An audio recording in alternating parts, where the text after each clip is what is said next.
connect. So we're going to begin now, and I will share the screen with you. And so today, as I said earlier, we're going to be looking at Joseph from more or less from beginning to end.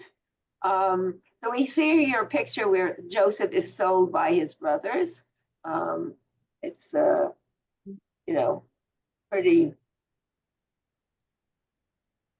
pretty bad scene. It makes them look like they're very interested in money. So I mean, this is really a very problematic picture. I'm sure it's meant to be that way. And so we start out with chapter 37, where Jacob loves Joseph more than all his sons. The reason given here is he was the child of his own old age. Does not say it's because he's Rachel's son, by the way. And he made him an ornamented tunic. What about Benjamin? Why does he choose Joseph and not Benjamin? Right? And the brothers saw it, and to them that was the symbol of the fact that he loved Joseph more than everyone else. And they hated him and could not speak a kind word to him. Lo yachlu dabro lishalom. All right, that's more than not a kind word. Even basic politeness was not there. And then the brothers asked him, do you rule over us? They hated him more for his dreams. His brothers were jealous of him. And his father kept the thing in mind. What thing? The jealousy, presumably. And notice the thing is hadavar. So again, you have here the idea of speech and davar. It's almost like a motif here. And then later on, when the brothers go to graze their flock, Jacob says to Joseph, go see how your brothers are and bring me back word. And notice both words show up again. Re'eh et shalom achecha ve'et shalom hatzon v'hashiveni davar. It's very, very interesting use of words. Look and see how the shalom of your brothers is, which reminds us of this shalom here, that they could not speak to him in peace. And bring me back words, davar, dabru v'shalom, speak in peace, or the thing. So you have here a little bit of a very ironic sense here that something very negative is going on, okay? And then he comes from the valley to the valley of Hebron. He came to Shem, where a man found him. And by the way, this man, who we don't know who he is and what it is, but very often you have in the Bible some person who sort of lets the scene continue and gives us something interesting to happen. And in this particular case, it's a man, and there are other cases like that, as I said, in the Bible. If this man had not found him, what would have happened? I might have wandered forever and never found them. Exactly. So in other words, this man is very key here, right? And so he tells him where to go, okay? And he went after his brothers. Vayelech Yosef achar echav. He went after his brothers, right? And they see him from a distance, and before he even gets close to them, and close. Now it's be close. The word yikrav alechem. Now the word yikrav also is a very loaded word. Before he came near to them, because in Hebrew the word karov has so many meanings. It has the meaning of closeness, but it also is the same root of a sacrifice, right? A karban. There are many, many instances. Also war, krav. So the root of the word it's a very full word. It's full of all sorts of associations. And since he is going to end up being a victim, a karban, all right? So it's like seeing something that's going to happen. In Hebrew, you say hatrama, a I can't remember the word in English. Maybe Sue, you can help me? Where you're seeing something about to happen in the future. Premonition. Premonition, thank you. Okay. And by the way, the word hatrama is the same word from terem, right? It's the same root.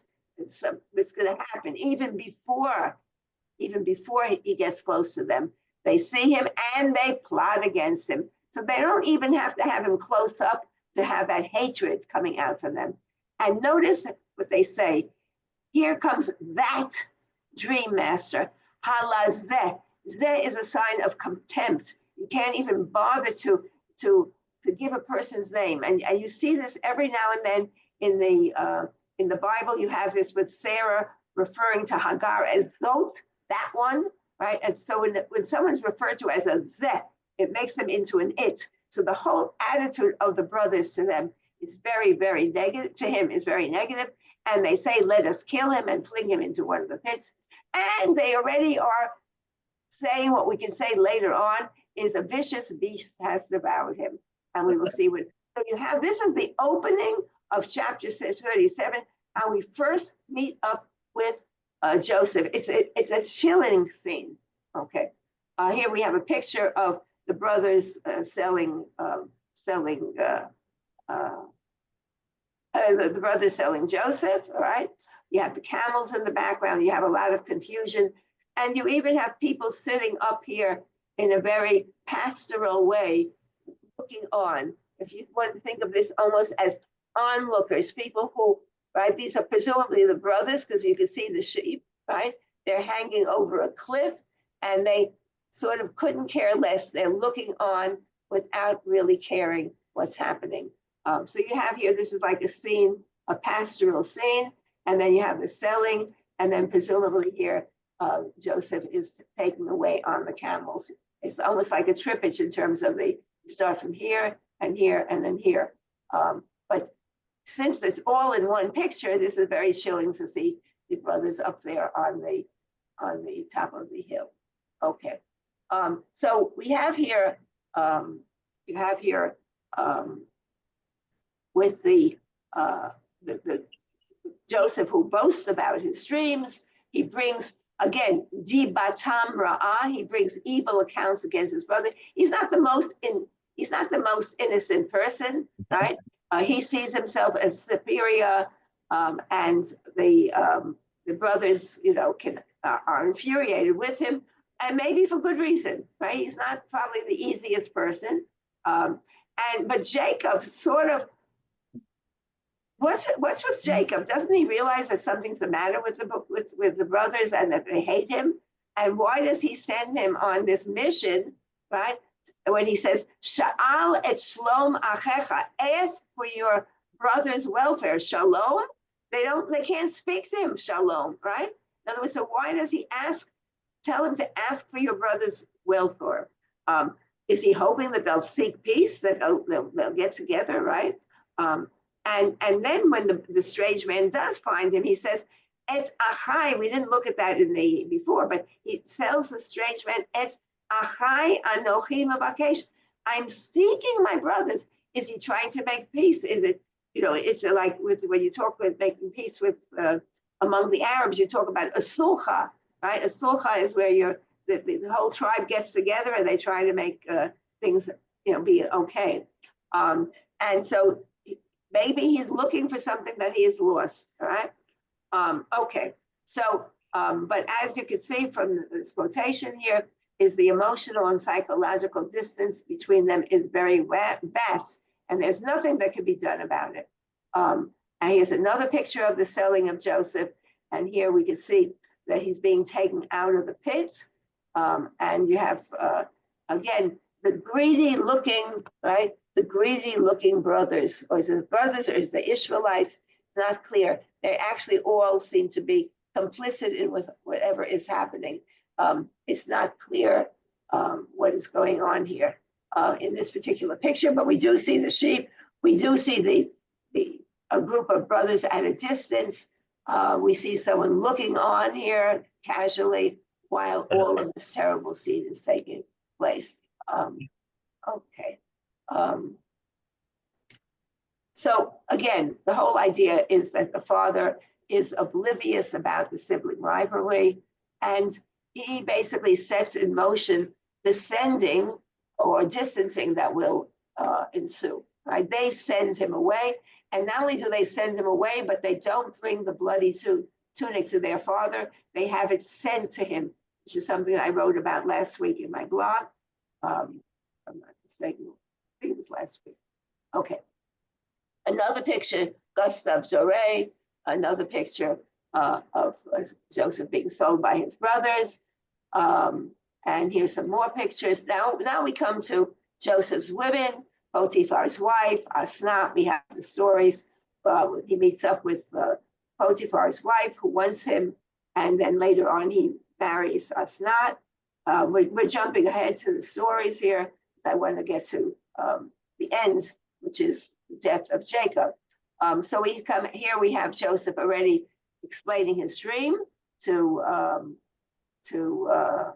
explain Pharaoh's dream, and here we have people arriving from Canaan, presumably. These are Semites.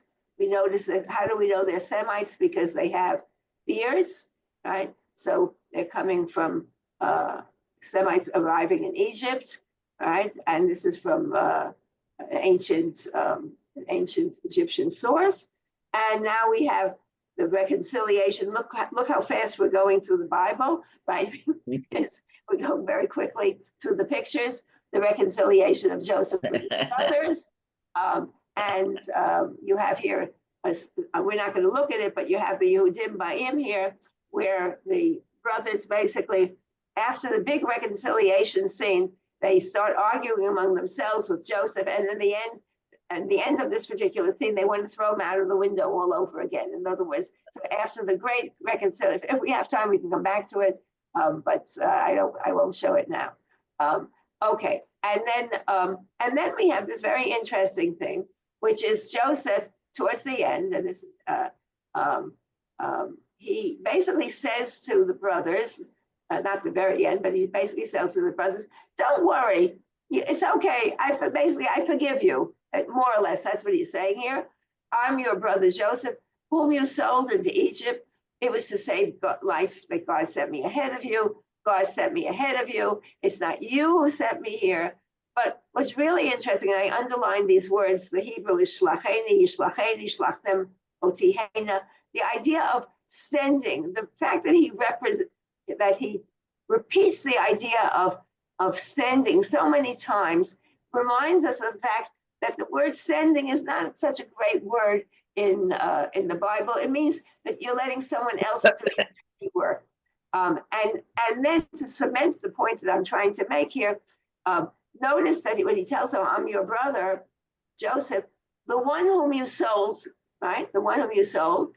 And then he says here, don't worry.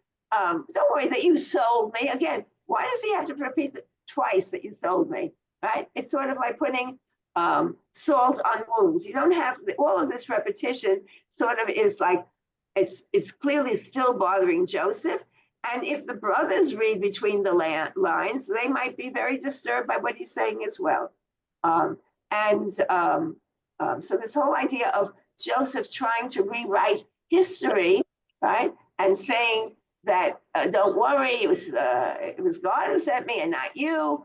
But that makes us a little bit suspicious, right, of the whole idea. Yeah, although the use of shalach very much is a foreshadowing of how they left Egypt, telling Pharaoh, "Send us out." Very nice. Yes, absolutely. Very nice. So again, this idea of, and the word shalach, I think I mentioned it in my blog in connection with David, the whole thing with Bathsheba, you have a constant mention of him sending for her and sending and having other people again do the what I call the dirty work. So now we come to we're now coming to the death scene where Jacob is now blessing the sons of Jacob. It's a very poignant scene, and here you also have, presumably this is Jacob and his wife Asnat, I imagine, with the two boys here. I noticed that you have one hand is on the right hand is on the Torah, it's not clear if that's what Rambam wants to do here, right? And here you have in an illuminated manuscript, you have Jacob blessing Ephraim and Menashe, while again Joseph and Asnat look on, right? Again, you have here, let's see, it's his left hand, right? Right, his left hand crosses. right, is on the older. He crosses his hands here. Here it's very clear. Crosses his hands and puts one hand on the younger, so that Ephraim will be the favored son. Okay. So this was a description of which painting? I guess the Rembrandt painting. That's very interesting. Let's go back to that picture, the Rembrandt picture.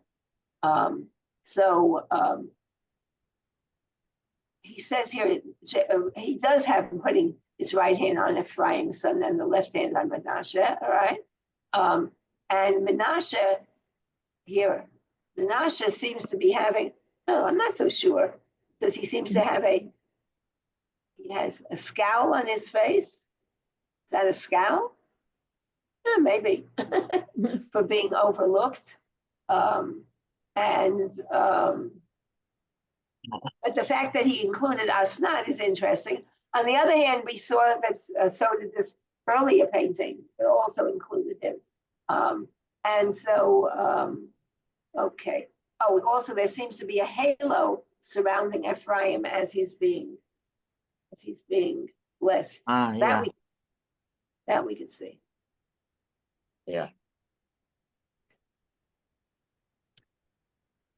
Okay. So let's continue. So this is another death scene here, where he's blessing all of the brothers, and then we come to the blessings of the brothers, and Israel makes a point to say, I'm giving you one portion more than to your brothers, and so the portion basically will be that Ephraim and Menashe are going to end up getting his portion, so there will be 2 tribes of Joseph. So that's also very interesting. And then he basically says, I want to be buried where Abraham and Sarah and Isaac and Rebekah, and we buried Leah. What is very interesting here, where does he not want to be buried? Egypt. Egypt, but also where else could he be buried?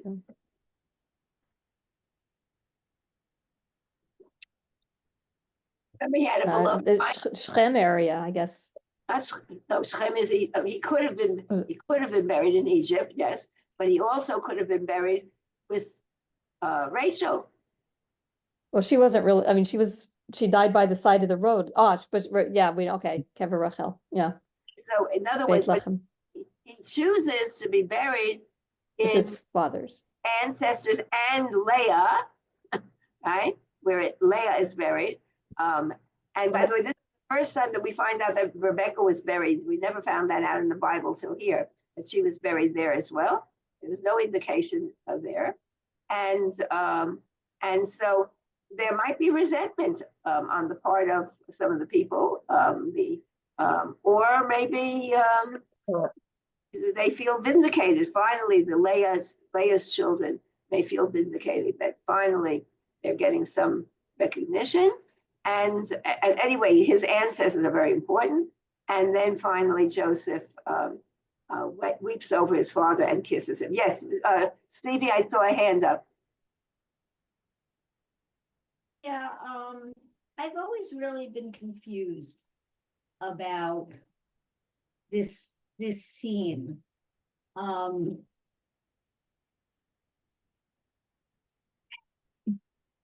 It's the apportionment is two portions because of the sons, and they skip Joseph entirely. And if you're not familiar with the story, Joseph just sort of disappears out of the whole thing. Because if you're looking at the 12 tribes, he's not represented unless you know who his sons were. Well, but we do know who his sons are. In other words, you're right.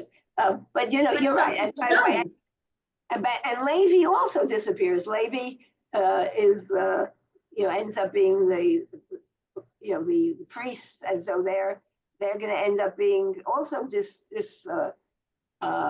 not disowned, but without property in the land. So, but you're right. I mean, you have to have an explanation for why there will be 12 tribes. By the way, I actually looked at the other day. I looked at the map, and every tribe is mentioned there except for the Levi and Benjamin, who also has a tribe. So if you think about it, Rachel's children have three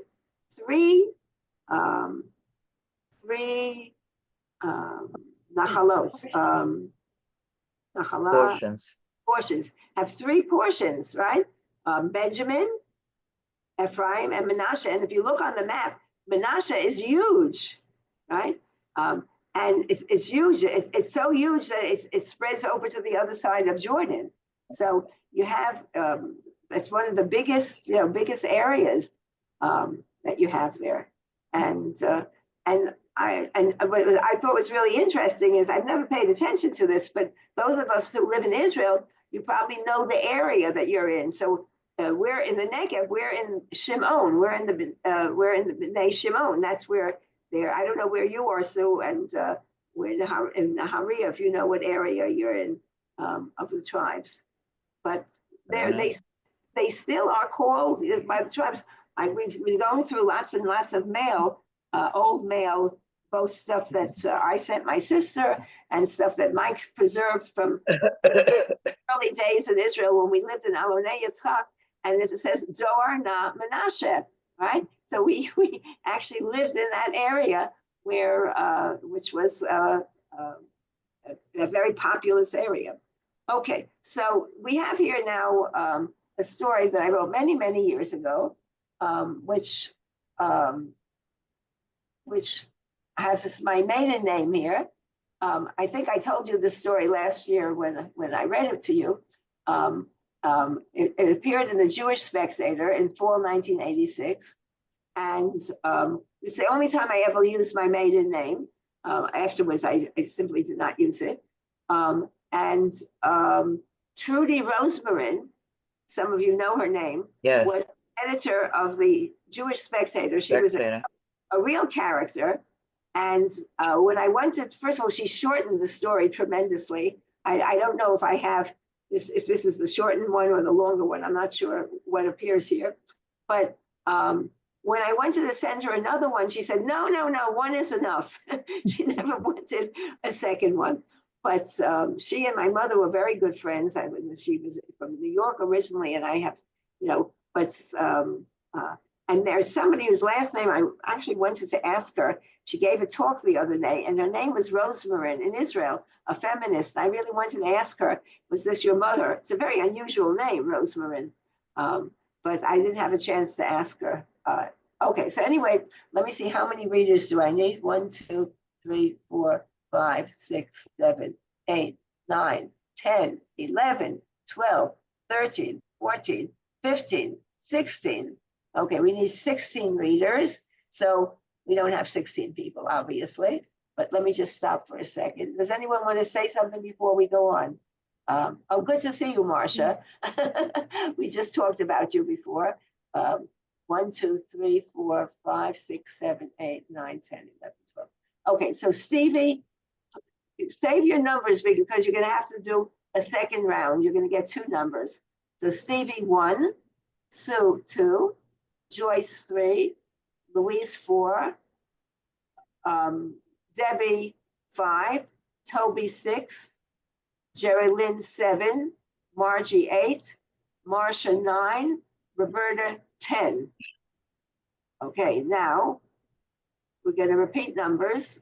Okay, Roberta, you're 10. You remember that? How many did I say before? 16. Okay, so Stevie 11, Sue 12, Joyce 13. 13. Louise 14, Debbie 15, and Toby 16. Okay, you remember that, and I'll have the rest of you do some reading afterwards. Okay, let's go back to the sharing. Okay. It's so humid and muggy here. Oh, I ate. Why isn't he here when I need him? I'll have to ask Joseph for another servant, that is, if His Majesty ever comes to visit. What good is it to me if my son is the most powerful person in Egypt and I never see him?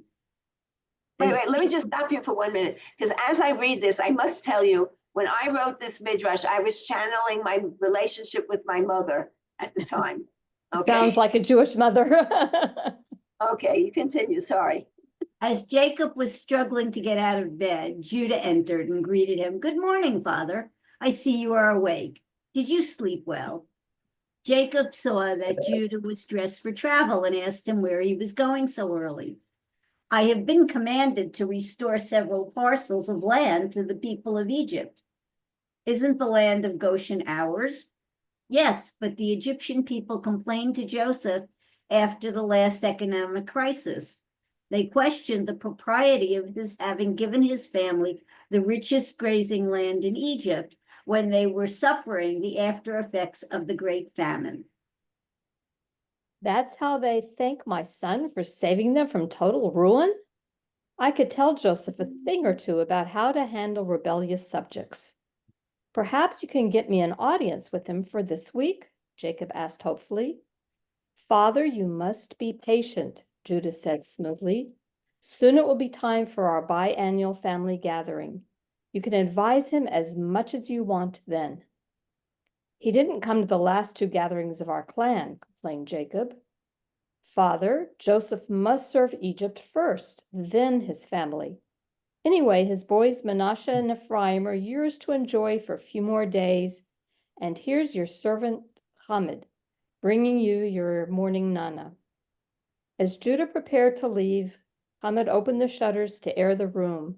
He then helped Jacob outdoors. Are you comfortable, master? Can I get you anything else? No, that will be all. When the boys arrive, send them out here to the courtyard. It's so lonely. I'm a useless old man who sits in the sun, dead for all they care. If not for my grandchildren, I would be completely miserable. I hate being a foreigner in a strange land when I could be in Canaan, happy and respected. I gave up everything for Joseph. You should know what it means to be exiled from one's country, he imagined saying to Joseph. You've given me a home, clothing, and food in exchange for my great sacrifice, but you hold yourself back from me. You don't care about me. Only your children take an interest in me. Where are they? He wondered. He dozed off in the sun while awaiting them, and was awakened by the welcome sound of their cheerful voices. Grandfather, grandfather, good morning. We've come to visit you, Ephraim said as he kissed Jacob's hand. We were designing a new pyramid, Menashe said to explain their lateness. Your father liked to invent new things too. He would make up stories with himself at the center. I remember designing him a multicolored coat, and he strutted around in it like a peacock. Both boys laughed. We have peacocks at the palace, Ephraim explained. We like to chase them to see their feathers bristle. Your father was only 17 when he wore the garments for the last time. Was that when our uncles threw him in a pit and sold him to the Ishmaelites? My sons wanted me to believe a wild animal had attacked him. I should not have trusted them, but I didn't know they hated him that much. People hate for no reason at all. Very often the boys at the palace make fun of us. They taunt us and call us names. They say we are strangers, dirty Israelites, not Egyptians.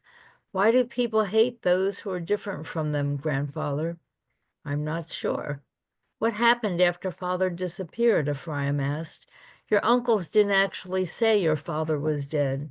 They let me assume it by showing me his bloodied coat. I rinsed it out and still have it. That coat caused a lot of trouble, Jacob said. Were you very sad? Asked Ephraim. Did you try to find out how it happened? Asked Manasseh. I tried to speak to Reuben, but I was afraid he might tell me that one of his brothers had killed your father. I couldn't face knowing for sure, so I didn't press him. Had I forced the issue, I might have been able to save Joseph. But then he wouldn't have come to Egypt and saved us from starvation. Knowing the future would have been cold, excuse me, my phone's ringing. Knowing the future would have been cold comfort in those days, Jacob said, and then was silent. Ephraim wanted to hear more about the past. Please go on, grandfather. Did Uncle Benjamin leave too? Manasseh asked. No, he was too young. I see your father has chosen him to be his companion and treats him royally. What do you think of Benjamin? Father likes having him around, responded Ephraim. He says he reminds him of his mother Rachel. Uncle Benjamin is teaching us Hebrew. That's why we understand you so well, said Manasseh. He and father talk in Hebrew when they don't want the servants to understand, added Ephraim. How did Hamid learn your language so well? Asked Manasseh. It's amazing, isn't it? Here he is. It must be time to eat. Hamid bowed low to the three of them after placing the food in front of them. Jacob said angrily to Hamid, I see you've brought me full.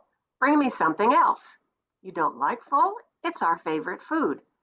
No doubt that's why he made it. I'll tell you why I dislike it while I wait for Hamid to bring me something else to eat. Because of my father's love of full, I secured his blessing. My mother convinced me that the only way I could get it was to pretend I was Esau. I told her that if he touched me, he would immediately feel I wasn't hairy like my brother, so I had to cover my arms with sheepskins to fool him. I remember feeling guilty and scared, Jacob recalled. Was it after this you went to work for Laban? Asked Manasseh.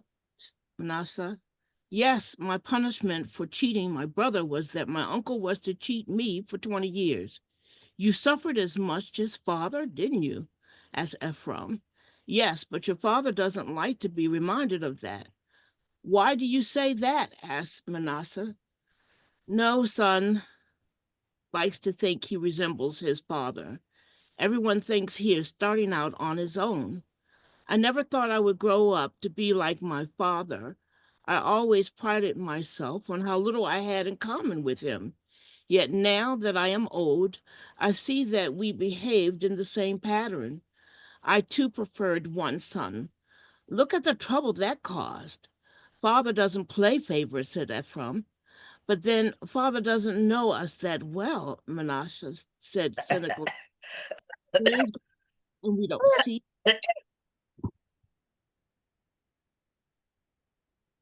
Did you read the last line? Days go by and we don't see him.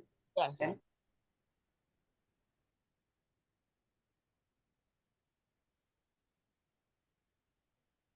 It would be number 8 now. Who's the next reader? I think I'm the next one. I'm number 8. Father says that it is not the quality of time he spends with us, but its quality that is important, said Ephraim loyally. Did he teach you about the God of Abraham and Isaac? Inquired Jacob. Yes, he taught us that it was part of God's grand design to send him to Egypt. Ephraim said. It was getting late. The boys exchanged glances, and then Manasseh said politely, Grandfather, we must go now. Thank you for the meal. After they left, Jacob thought, I would like to see Joseph before I die. I know he wants me to bless his sons. Yes, that should do the trick. I will send him a message. He may have no use for me alive, but they are all interested in my blessing and what I will bequeath to them. Okay, 3 weeks later, Jacob was sitting up excitedly in his daybed in the courtyard. Only Judah and his son had arrived. What's keeping them? What if he doesn't come? Jacob said anxiously. Father, relax. It is early yet, Judah said reassuringly. He warned Jacob, you must be careful how you speak to Joseph. He is a powerful figure, and we will have no protection from him once you are dead. Just then they both heard the clanging noises of chariots and then a fanfare. Judah helped his father up to a sitting position and went out to greet his brother. Judah bowed deeply and said, Welcome to the land of Goshen. Father awaits you. Joseph entered the courtyard and strode over to Jacob. Father, I thought you were dying. You look too healthy to be on your deathbed. Appearances can be deceiving, my son. Jacob turned to Judah and told him that he wanted to be alone with Joseph. When they were alone, Jacob said, Joseph, your brothers are afraid you will take revenge on them after I die. They need not fear me. I forgave them all long ago. I hope that is true, however, Jacob continued, a more important matter to the future of our people. Since you are committed to Egypt's future and your children are being raised, temporarily, I hope, as Egyptians, Judah will be the leader after I die. But what about the law of primogeniture? Shimon.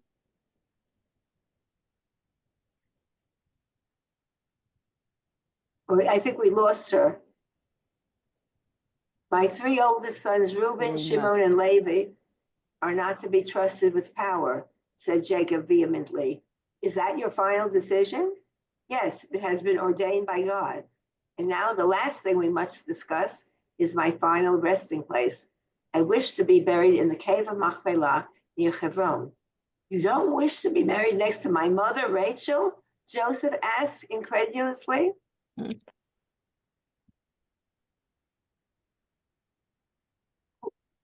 Who was supposed to read after Roberta? That was back to number 1, I think. And that would be That's number 12. 11. Yeah, sorry, I was reading, but I was on mute. Sue. Yeah, it should be Jacob- Stevie. Jacob nodded affirmatively. So you have rejected my mother? Why? Oh. Is it because she believed in the power of her household gods, the teraphim? Yeah. No, my son, it is much simpler than that. There is only one burial ground in the promised land of Canaan that belongs to us by right of purchase. You know that my philosophy has always been to wrest power through peaceful means and not through violence. That is why I wish to be buried there. Swear to me in the traditional manner that you will uphold my will. Put your hand under my thigh as a sign of faith. After Joseph had sworn, the brothers entered, and Jacob greeted them personally as they filed in, gathering round his bed. He looked at each one slowly and carefully before speaking. My sons, you are here to receive my last wishes and blessings. Then turning to Joseph, he said, bring Manasseh and Ephraim to me, that I may bless them directly. The rest of you may leave. It was dusk when Joseph returned with his 2 children. I can't see too well in the dark, Jacob said. Now I know how my father must have felt when he repeatedly asked me, Are you really Esau? Are these really your sons? Of course, father, there is no duplicity here. I have placed Manasseh to your right and Ephraim to your left. Jacob deliberately crossed his hands so that his left hand was placed on Manasseh's head and his right on Ephraim's. Father, Joseph exclaimed, while attempting to move Jacob's hands, I told you that Manasseh is on your right. You've reversed the proper order. Jacob gently removed Joseph's hands from his and said, It is not a mistake. This is how it is done in my family, but not in Egypt. It has been ordained that Ephraim the younger will be the stronger one. I cannot allow that. Manasseh is my heir. My mother, Rebekah, forced me to wrest the blessing from Esau to accord with God's will that the younger inherit. My grandmother Sarah chased away Ishmael from her tent for the same reason. Throughout our history, this has always been the case. According to this logic, why isn't Benjamin your heir? He is the youngest and the son of your favorite wife, Joseph asked. Didn't you hear me? Jacob said in anger. With great effort, he continued. The people of Israel will also follow your mistaken logic in choosing a king from the stock of Benjamin before realizing their mistake. Afterwards, however, all kings will descend from the branch of Judah. It was clearly an effort for Jacob to go on. Father, calm down and rest. You are tired, Joseph said, but we have so much more to discuss. I will return tomorrow and then we will talk. As Jacob was falling asleep, he thought, Joseph, tomorrow I will teach you to be a better father to your sons than I was to mine. The next morning, Hamid came to awaken his master, unsuccessfully, for he was dead. He ran to get Judah, then told Joseph. As they crossed the path to Jacob's home, Judah tore his garment and said, I hope you will honor his memory. You need not fear me, Joseph said sadly. You know, I had looked forward to talking to him tomorrow. I was so young when I was snatched away from him. I never told him how the thought of his surviving similar ordeals inspired me through difficult times. Judah said he would have liked knowing this. It is too late now. I was too busy for him when he needed me. It is strange, but I always hated him for singling me out for special treatment. I knew that if not for that, my brothers would not have picked on me. When I was younger, I blamed him for what you did to me.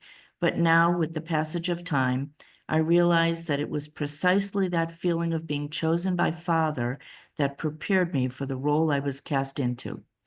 Perhaps Father sensed this before he died, Judah said tactfully. At Jacob's bedside, Joseph tore his princely robe in the traditional manner of mourning. He shivered and was amazed at the strength of his feeling of loss. He felt naked. He was stripped of everything. Nothing stood between him and eternity. Who would believe that after all I have achieved, I am again cast into the pit of darkness, screaming for my Father? Okay, that was it. Sorry, whoever was that was the ending. Okay, so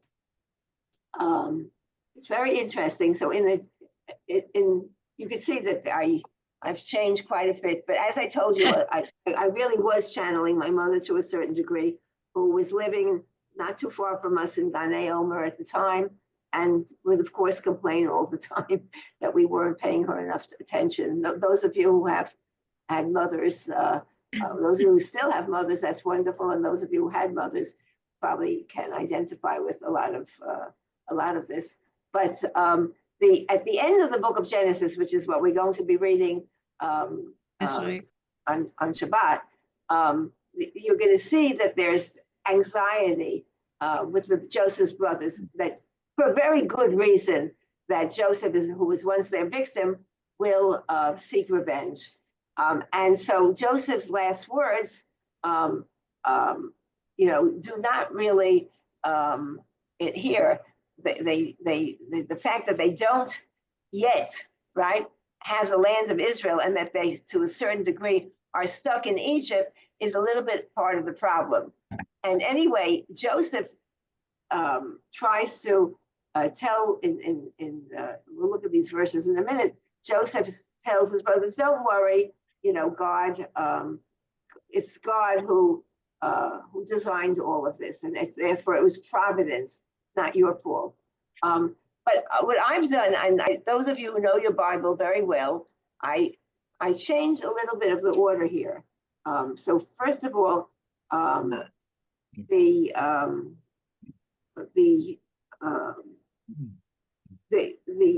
when the brothers say, before his death, your father left us instructions, right? There's nothing like that in the Bible. He did not he did not leave instructions, okay?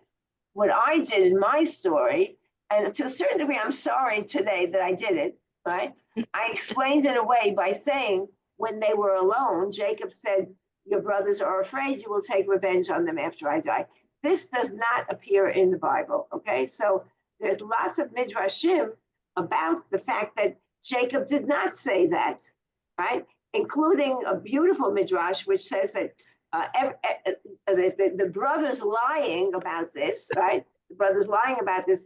It's okay to lie if the reason for lying is for shalom, right? In other words, that you're allowed to lie if it's for good purposes. And there's some beautiful midrash about this. This is one thing that I changed here. And also, I changed the order of the blessing in the two sons, Manasseh and Ephraim, are in Genesis 48, whereas the Jacob calling all of his sons is in Genesis 49. So I changed the order. And then I asked this question, why change the order, and does it make a difference in changing the order? I'm not sure if it does or doesn't. I'm not really sure today why, when I wrote this in in the 80s, why I changed the order.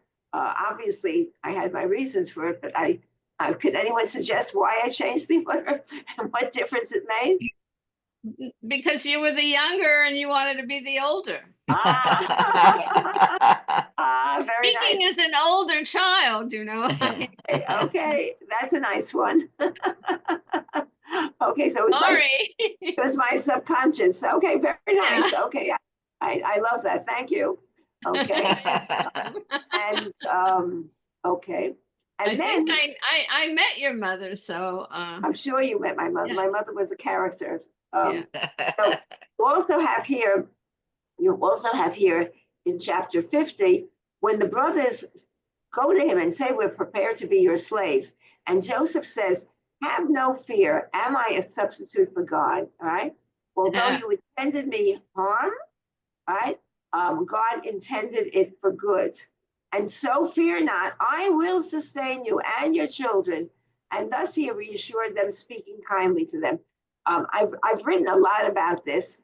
I'll say now, because we're running close to time. I want to give some of you time to speak. If any of you have some comments, I still have some more stuff here.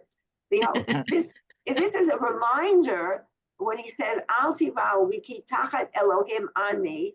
Does anyone know where else this is said?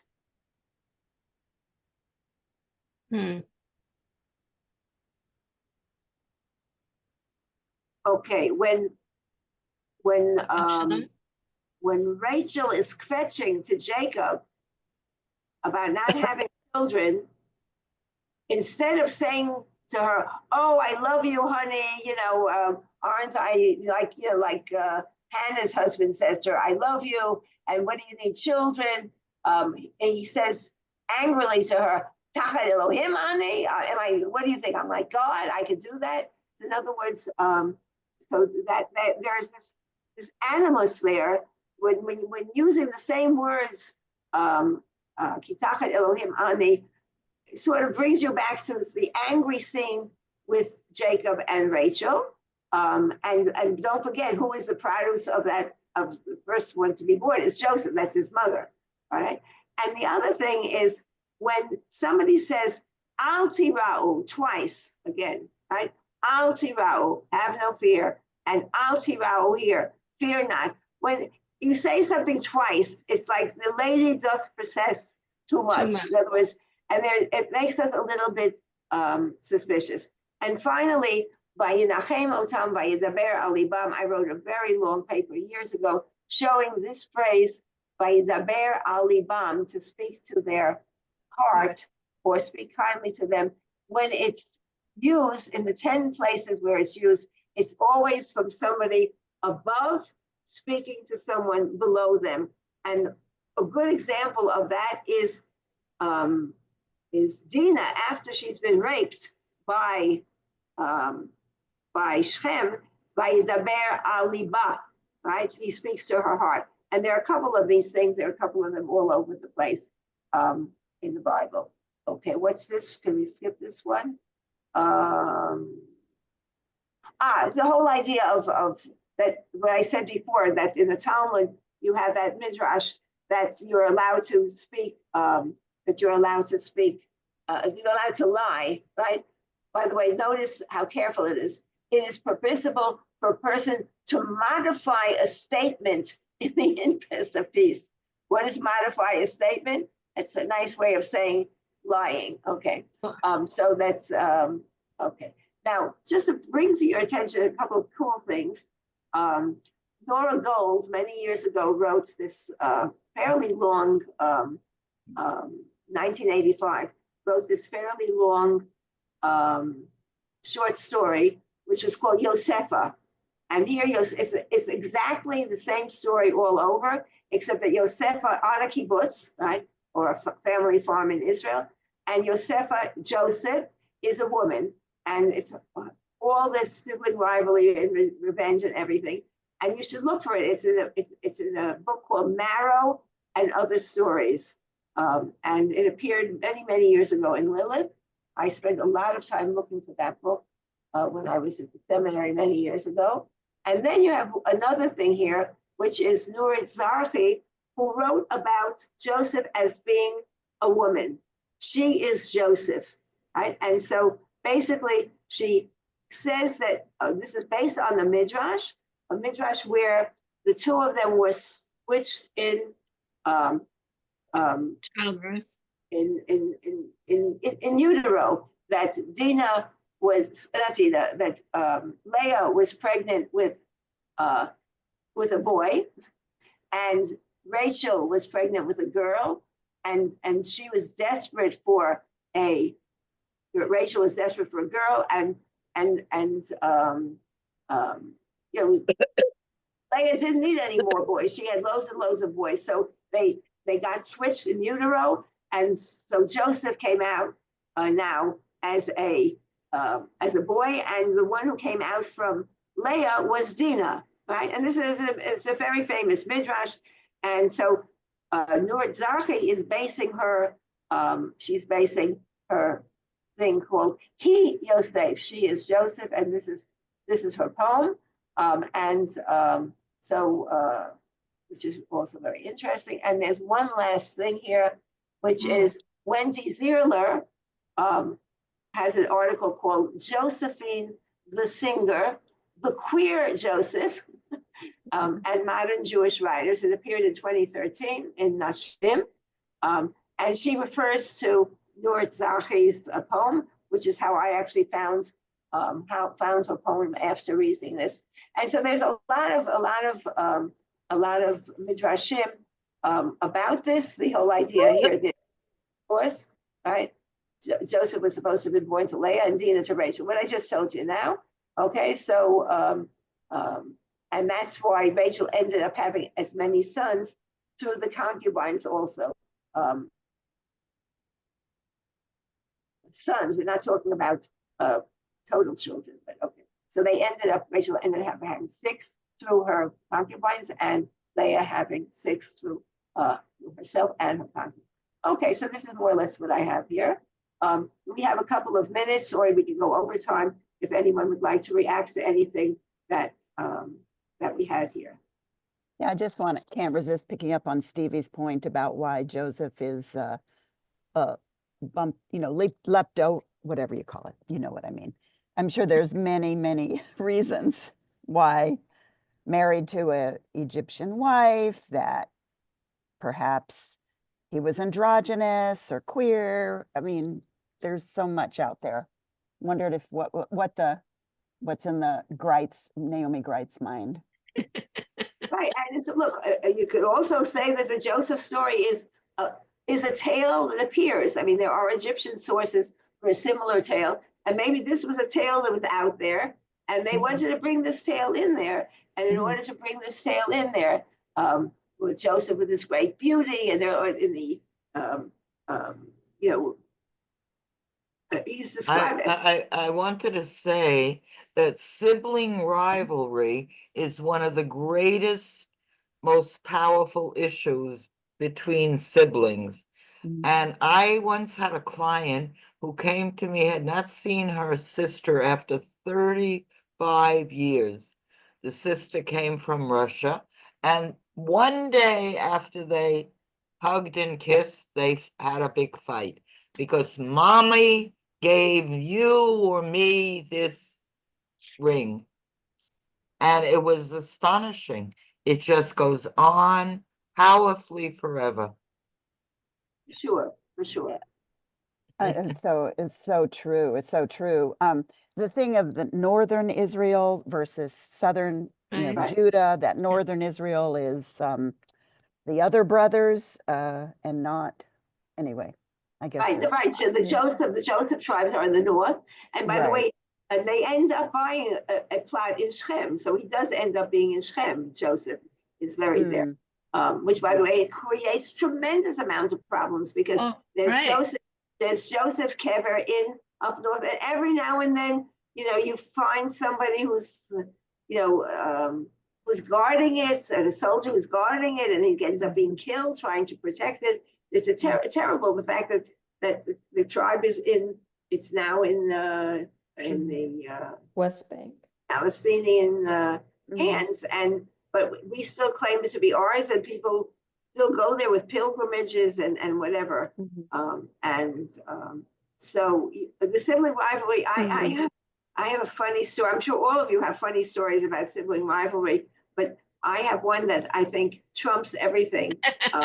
Which is, we had a family reunion many years ago. My sister and I went down to Florida, or a whole bunch of my cousins live in Miami, and we got most of them together on mostly I think it was on my mother's side. Yeah.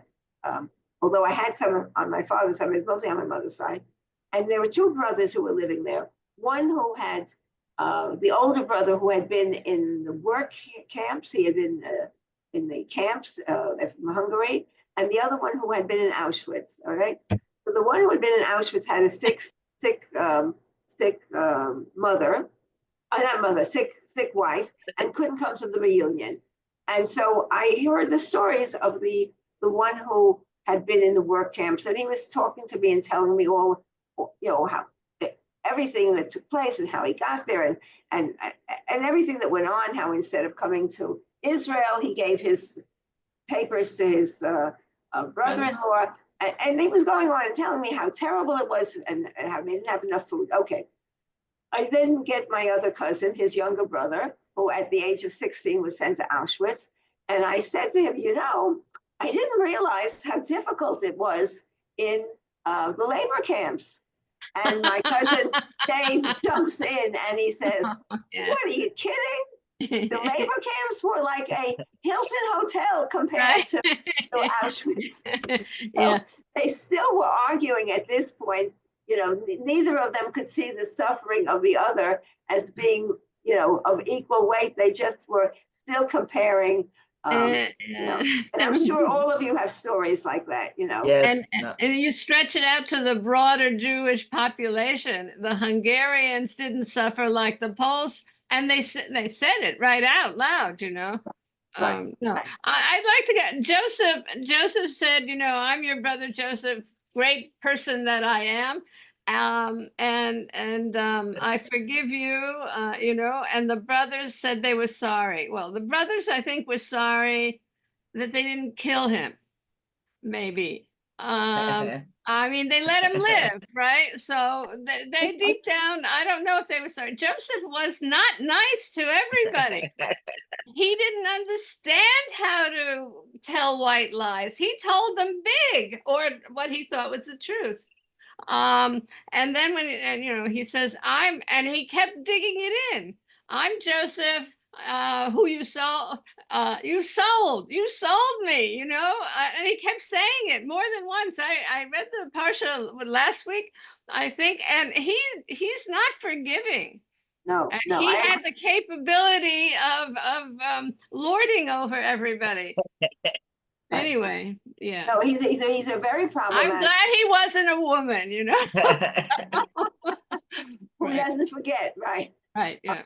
No, it's look, we are right now, there's so much trauma going on right now. And no one's going to ever forget this, Never. even think about just the other day, I don't know why. Oh, I guess it was in my other class. We were talking about Amalek. And the whole idea of Amalek, who traumatized the people when they were at their lowest point. And so what are we told? We're told never to forget, right? Right. We're never to forget. So we are told to remember. So it sort of goes against the grain, if you think about it, of this whole idea of Joseph, the tzaddik, right? Who was able to forgive and whatever. I really don't buy it. But the tradition has it that he's a tzaddik. Why? Because he's capable of forgiving, and he's capable of saying that God sent me here, and had he not sent me here, you all would be starving, and et cetera, et cetera. So, but if you think about human nature, I agree with you, Marcia. I think that there's that if he's a human and not a saint. Yeah. Right. And all humans, we all have fatal flaws. Well, but then on the other hand, if somebody basically tried to kill you and would have succeeded, Yes, had right. fate, that's a tough one to forgive.